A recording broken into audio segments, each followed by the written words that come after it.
Hi, this is Nidha. Welcome to my channel. Today's discussion is about medical surgical nursing question answer session. Let's see the first question. A client is admitted to the emergency department with complaints of severe chest pain. The client is extremely restless, frightened and dyspneic.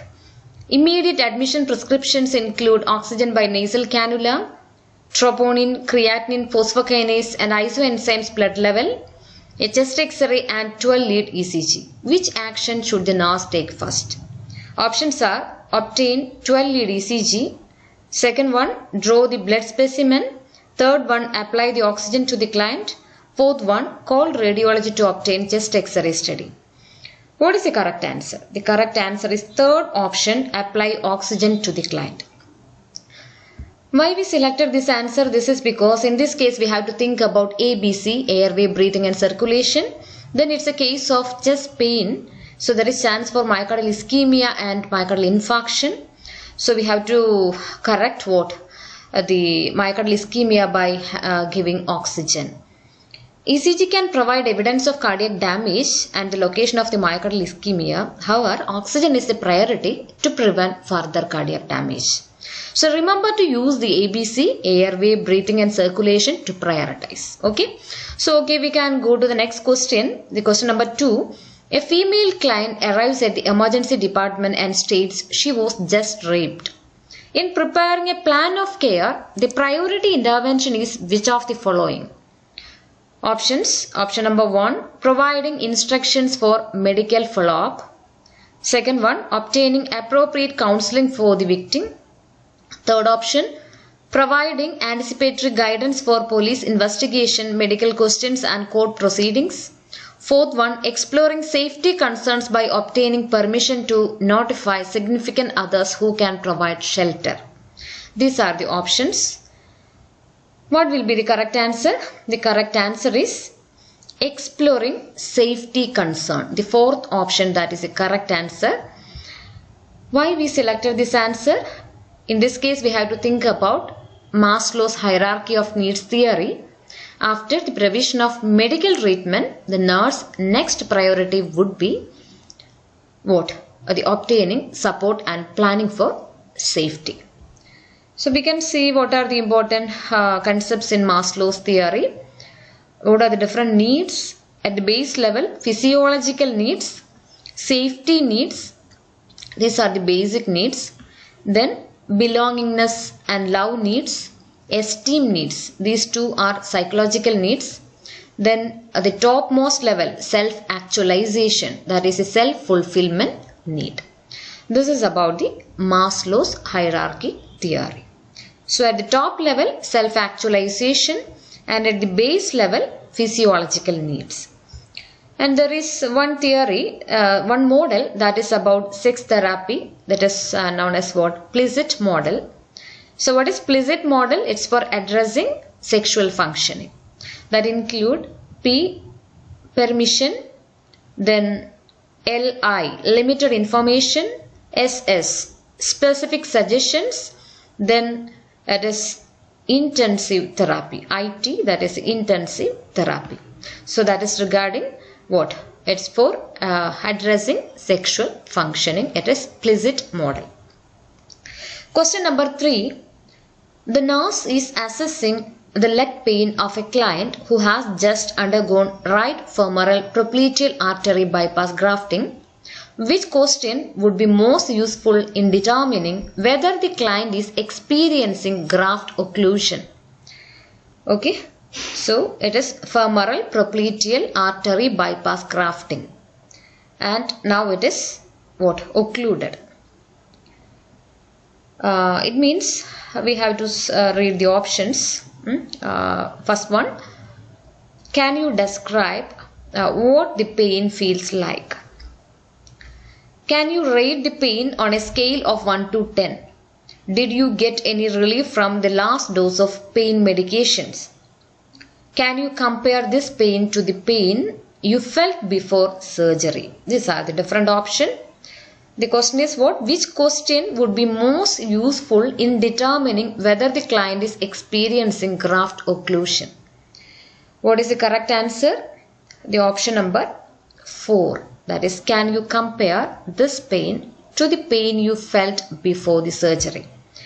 Why we selected this answer? The most frequent indication that a graft is occluding. It means what? It is a return of the pain that is similar to that experienced pre-operatively. That's why the fourth option.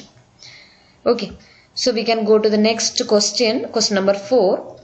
A client will undergo barium swallow and the nurse provides pre-procedure instruction to the client. The nurse instructs the client to, options are, avoid eating or drinking after midnight before the test, limit self to only 2 cigarettes on the morning of the test, have normal regular breakfast on the morning of the test, take all routine medications with a glass of water on the morning of the test. These are the options. The study is what? Barium swallow. Okay, so what is the correct answer? The correct answer is avoid eating or drinking after midnight before the test. That is the correct answer. Actually, what is barium swallow? It's a medical imaging procedure. It's a radiological study. We are taking X-rays, okay, of upper gastrointestinal tract, including esophagus and lesser extent the stomach, and we are using the contrast agent barium sulfate. Okay, it's a white colored contrast material, and before the procedure the doctor may advise you have to withhold fluid from midnight. Okay, as per the dietary precaution given by the doctor, a nurse has to instruct the patient. Okay, then after the procedure the patient has to take lot of water to remove the barium sulfate. It causes constipation. Some enterologists may prescribe laxative to prevent constipation. Okay, these are some of the tips about barium swallow. Next question. A client with glomerulonephritis is at risk of developing acute renal failure. The nurse monitors the client for which sign of this complication? The nurse monitors the client for which sign of this complication? Options are 1. Bradycardia, 2. Hypertension, 3. Decreased cardiac output, 4. Decreased central venous pressure. These are the options. It's a case of glomerulonephritis is at risk of developing acute renal failure. Okay, so think about what are the important features of glomerulonephritis and also about the risk of developing acute renal failure. The answer is option number 2, hypertension. In case of glomerulonephritis, we can see destruction, inflammation and sclerosis of the glomeruli of both kidneys. Acute renal failure can occur in glomerulonephritis. That type of renal failure is known as what? Intrarenal failure. And this form of renal failure is commonly manifested by hypertension, tachycardia, oliguria, lethargy, edema and other signs of fluid overload. This acute renal failure can occur due to many other reasons. For example, we can say pre-renal causes, intrarenal cause and post-renal cause. Actually, the glomerulonephritis, it leads to what? A type of intrarenal failure. It is intrinsic. Okay, then you have to remember what? The renal failure is accompanied by fluid overload. Another question. The main cause of glomerulonephritis is? The correct answer it is Group A, beta hemolyticus streptococcal infection. That is the main organism. It is a main organism that causes glomerulonephritis. Group A, beta hemolyticus streptococcal infection. Tram track appearance. What is it? Tram track appearance is seen in membranoproliferative glomerulonephritis. Tram track appearance we can see. You look at the slide. You can see this a type of silver stain that demonstrate double contour to many basement membrane. That is what tram tracking. It is a characteristics of membranoproliferative glomerulonephritis. In this case, we can see the reduplication of the basement membrane. It's a type of silver stain. Okay. We can go to the next question.